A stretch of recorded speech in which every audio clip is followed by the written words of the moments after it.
I'm Walt Richburg from Fort Worth, Texas.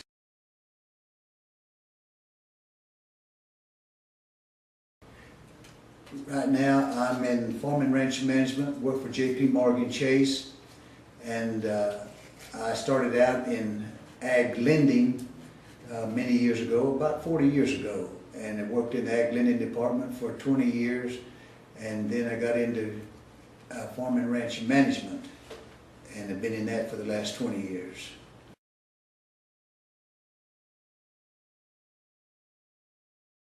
I think one of the biggest things that Texas A&M did for me was give me the opportunity in many areas, but being raised on a dryland West Texas cotton farm in a small community, there was a lot of things about this old world and the society that I didn't know, and in order to get the chance to go to A&M and get out and experience things and meet other people and get around and get the education that I had the opportunity to get, all of that enabled me to be better prepared to go out into the real world and make a living.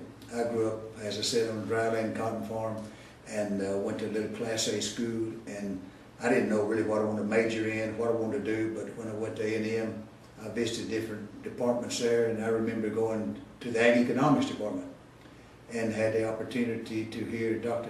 Timm talk.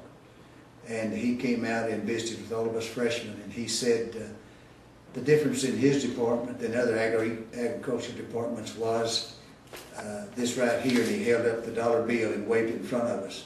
And being an old country boy in 1960, and see him waving that dollar bill convinced me right then that that's what I want to major in. And because I had two brothers ahead of me that majored in agronomy, and I decided I want to major in ag economics. And that gave me the inspiration I needed to go into that, and then I got into ag finance after I got my master's degree in ag economics, and I've been in it ever since.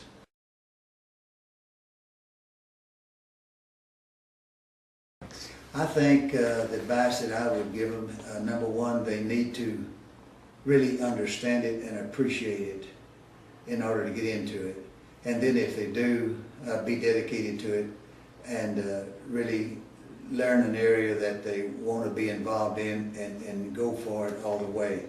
It is an area that our society, in my opinion, doesn't really appreciate, doesn't really know. We take advantage of all the benefits of agriculture.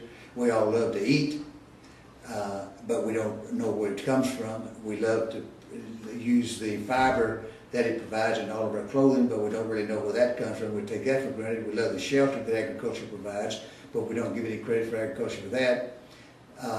And so we need to know where the industry originates and where it comes from, what it's created from, and then if we really want to get involved in it, by golly, there's lots of opportunities from the growing to the manufacturing to the selling of it, and our society certainly needs it. It's the greatest implement our country has in maintaining peace and our balance of payments and allowing every other American to do what they want to do. But we've all got to eat, and we've all got to have clothing, and we've all got to have shelter.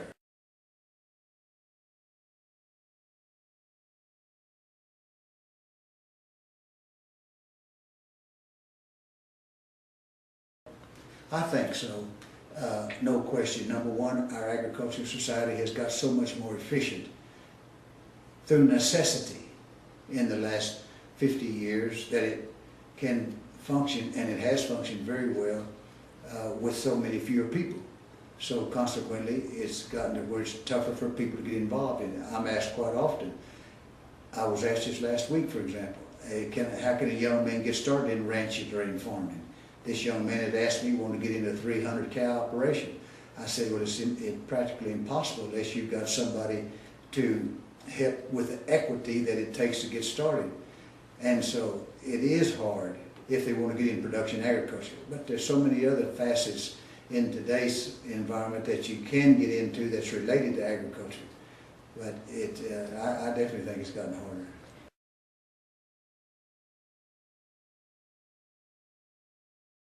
I would just like to say that Texas A&M University is one of the greatest institutions in the country, one of the strongest agricultural schools that you can find in the United States, and certainly one that you need to consider very thoroughly before you go. and some other aspects of it other than just the academics. I think they're outstanding in academics, but also consider the student relationships, the traditional that's part of the school education, what it will mean to you after you get out, and the relationship that you develop there, the loyalty that you develop, what all those things will mean to you later on in life. And also the faculty. I think we have an outstanding faculty here that cares about the student more than a lot of universities do. And that will pay dividends to you, not only as you're going through school, but also after you get out.